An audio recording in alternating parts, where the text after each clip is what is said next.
After returning from a week-long international trip, I was pleasantly surprised when my mother-in-law, Linda, called me with an air of victory. She mentioned something about a $30,000 windfall we had apparently saved. Confused, I tried to recall any recent instance where I had amassed such a sum. As a freelance jewelry designer, I do maintain a savings account for unexpected expenses, but I certainly don't keep large amounts of cash around, and my bank card was securely with me. Normally, no one else has access to withdraw such a substantial amount from my account. You gave it to me, so I took it from the sideboard drawer. You guys are doing well, so it's fine, Linda declared over the phone, leaving me bewildered. Before I could understand more, she quickly thanked me and hinted at counting on me for future financial help before hanging up. I was left puzzled about the missing $30,000 until Kevin, my husband, returned home and cleared up the confusion it was a misunderstanding. However, a month later, Linda bombarded me with numerous calls. I chose to ignore them initially, but the constant ringing eventually compelled me to answer. Over 60 missed calls displayed on my phone screen was disconcerting. As I picked up, Linda's shrill voice filled the room, accusing me of ignoring her. Her tone suggested she felt wronged, but to me, it was merely the consequences of her assumptions. My life as Mary, a 35-year, busy freelance jewelry designer wanting children but overwhelmed by work, is shared with my equally busy husband, Kevin. He originally had a corporate job, but now assists me in managing my growing design business. Early in our marriage, my designing gigs were sparse, and we largely depended on Kevin's steady income. Now, as my business flourishes, our roles and responsibilities have evolved, but so have our challenges, like dealing with unexpected family misunderstandings about money. As I neared the age of 33, my career as a jewelry designer had begun to flourish, necessitating better organization of my increasingly hectic schedule.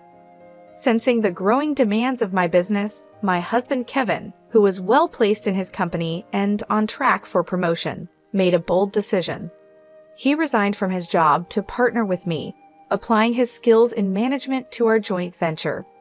Together, we secured contracts with prestigious international brands, enhancing both our professional and personal lives. However, managing success came with its unique set of challenges, particularly involving Kevin's mother, Linda. Living alone in the family home, she perceived our lives through a lens of luxury and often approached us with financial requests. "You always seem to be living so lavishly. I'm jealous," she would comment. As part of my role, attending product launches and dinners with executives was routine, yet Linda saw these obligations as mere leisure. Her requests grew more personal over time. "I want to throw a party for my friends soon. Can you give me some money for it?" she asked on one occasion. Although it might appear that we could easily afford such expenses, maintaining our business image was costly and filled with obligations that we couldn't ignore. We weren't living in luxury. These were necessary aspects of our work. Linda, draped in envy and often sarcasm, failed to grasp the nature of our expenses. "Dressed up beautifully, eating at expensive places, I envy you," she'd say. Despite my repeated refusals, Kevin, being her son, would occasionally acquiesce to her demands, reasoning that a little financial help was a small price for peace. "If giving her a little money keeps her quiet, then it's worth it," he'd argue, finding it simpler to appease her than to have our work disrupted. Yet Linda's demands only escalated. Recently, she expressed a desire for a new dress for an upcoming gathering. Just the other day, Linda came over and pestered Kevin. "Wouldn't a two-piece suit work? We've been asked to buy clothes before. There might be cheaper options, but what Linda wants is certainly not cheap," I explained. Her rebuttal was that it was a fancy party and she couldn't be the only one dressed in old clothes. Furthermore, she insisted on a matching bag, leaving us exasperated. To manage her frequent requests, Kevin had previously set up a credit card in Linda's name, instructing her to use it for her expenses.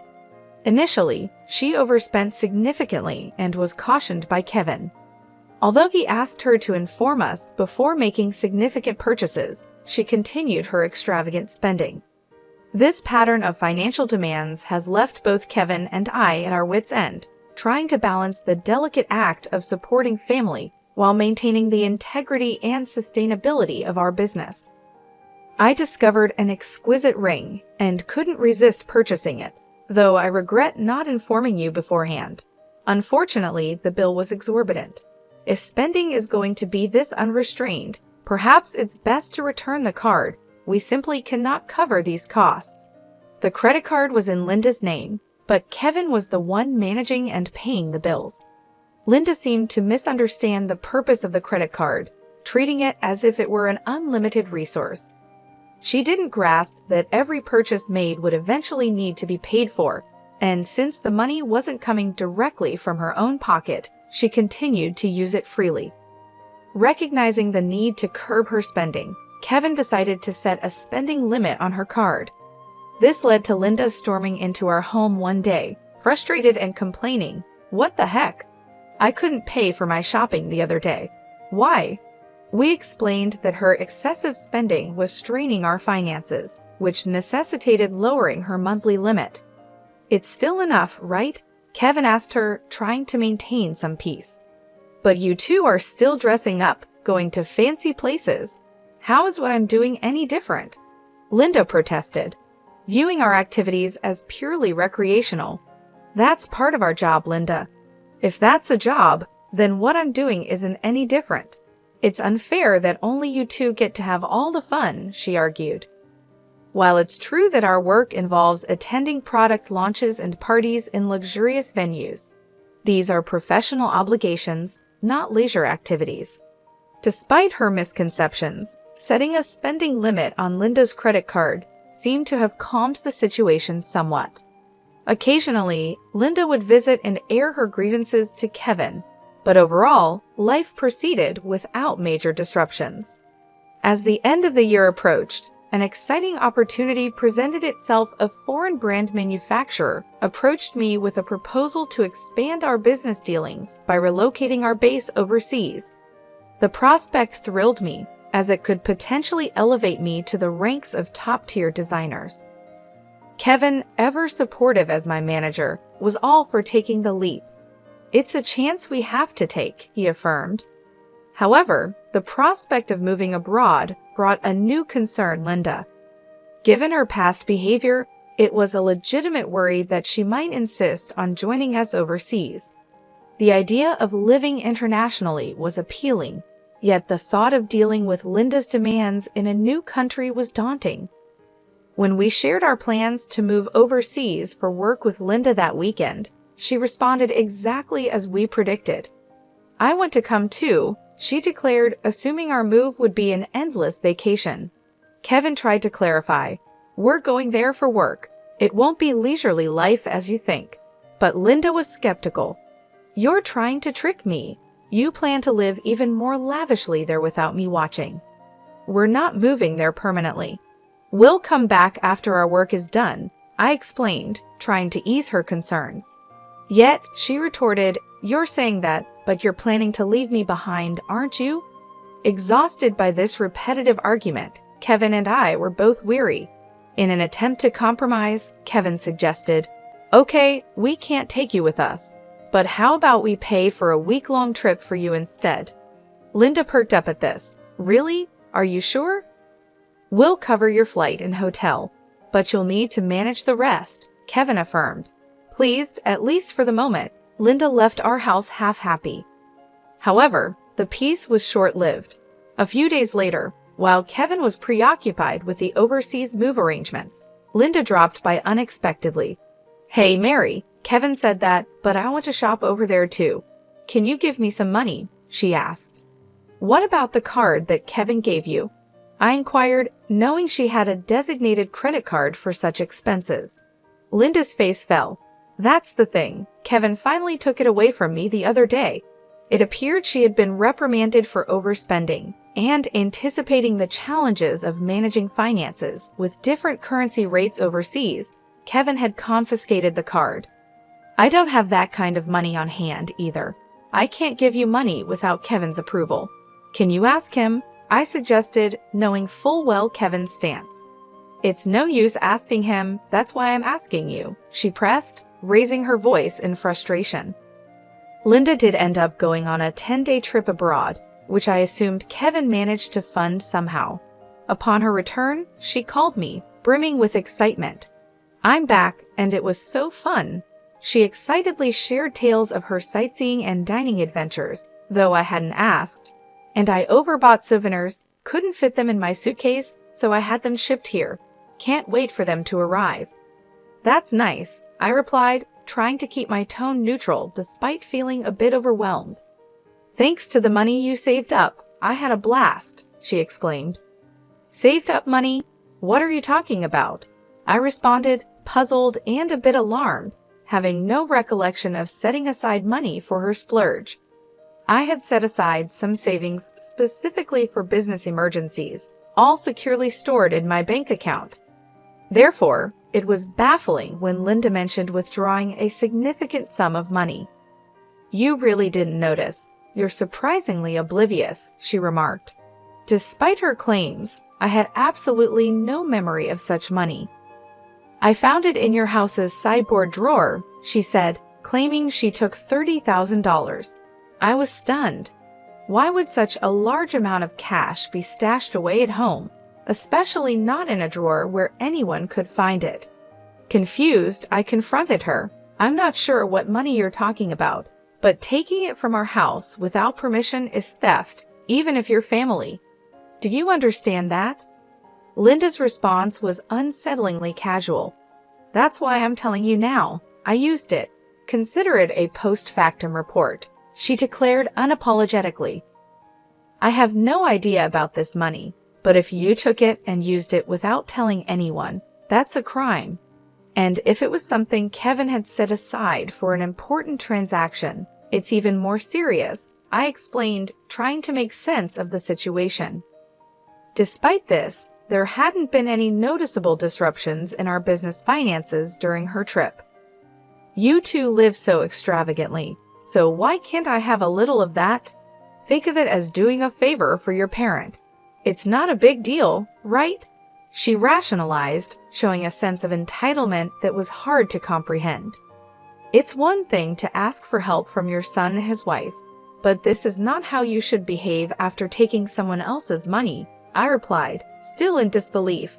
I'm glad you enjoyed your trip, but I'll have to discuss this with Kevin when he returns. Kevin will understand. After all, I'm his only mother, and $30,000 isn't much to him, she assumed. All right, I'll pass the message along, I said, astounded by her lack of awareness. Later that evening, when Kevin came home, he looked troubled. Mary, do you know about the money I left in the drawer? He asked urgently. 15 days ago, I withdrew it from my bank account, and now it's gone. Keeping such a large sum in a drawer, didn't you think it was careless? I needed cash immediately for an urgent payment.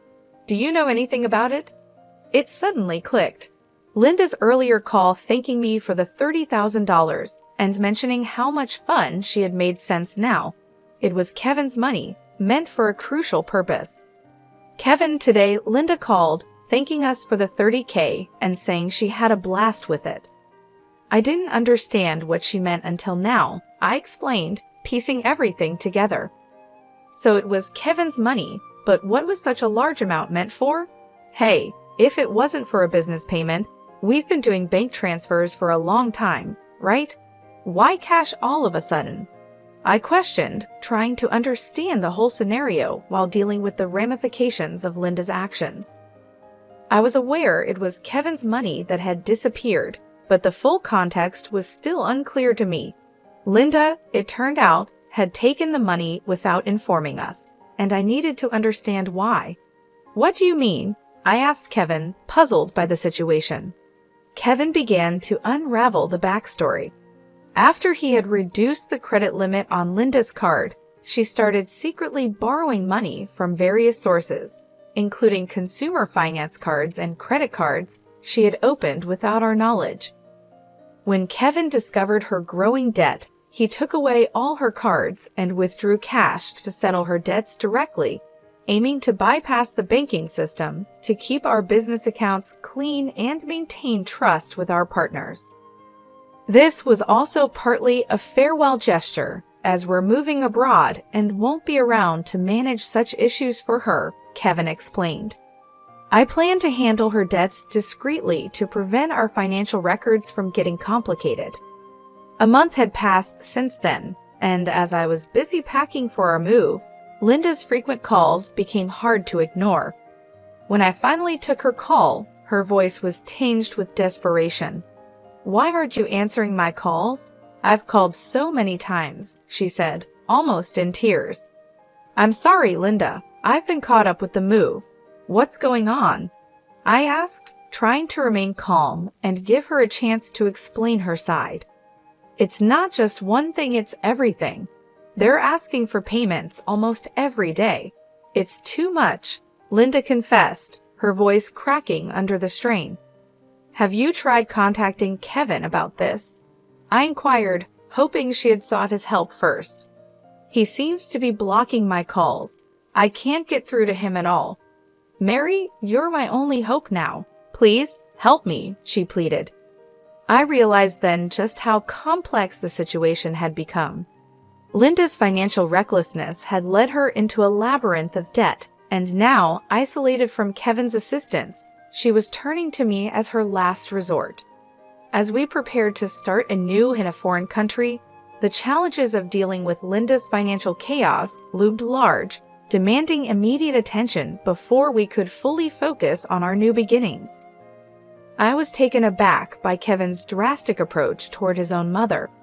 If he had used the prepared funds to directly settle Linda's debts, this distressing situation might have been avoided. Instead, Linda was now overwhelmed with collections letters and relentless calls from finance companies and consumer lenders. It was a scene reminiscent of something from a dramatic film, one I had never expected to witness in real life. "I'll talk to Kevin, but I can't guarantee what he'll do. A son should help his mother in trouble, right? Please ask him for me," Linda pleaded at the end of our conversation. However, with our impending business expansion overseas, our financial resources were already stretched thin, and we couldn't afford to further assist Linda, especially given that she had misused the money meant to settle her debts. When I relayed the details of the call to Kevin upon his return home, he responded with a mixture of fatigue and resignation. "I had planned to sort things out before we left, but she squandered that chance herself," he said coldly. Indeed, the money was originally earmarked to clear Linda's debts, but she had instead blown it on a lavish trip, leaving no room for excuses. As Linda's calls persisted, I followed Kevin's lead and set her number to block. Although part of me wished to help her, she was, after all, Kevin's mother. There was nothing I could do if he had chosen to detach from the situation. Meanwhile, the day of our move overseas was quickly approaching, and I still had a lot to pack. Amid the chaos of packing, I discovered another troubling piece of news.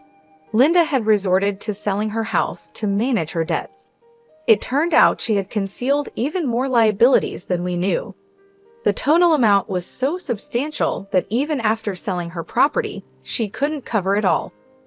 The thought of losing the family home where Kevin had grown up was profoundly upsetting. "Hey, our family home is gone. Are you okay with that?" I asked, sensing his sadness. "How can I be okay? But there's nothing we can do," Kevin replied, his voice tinged with sorrow.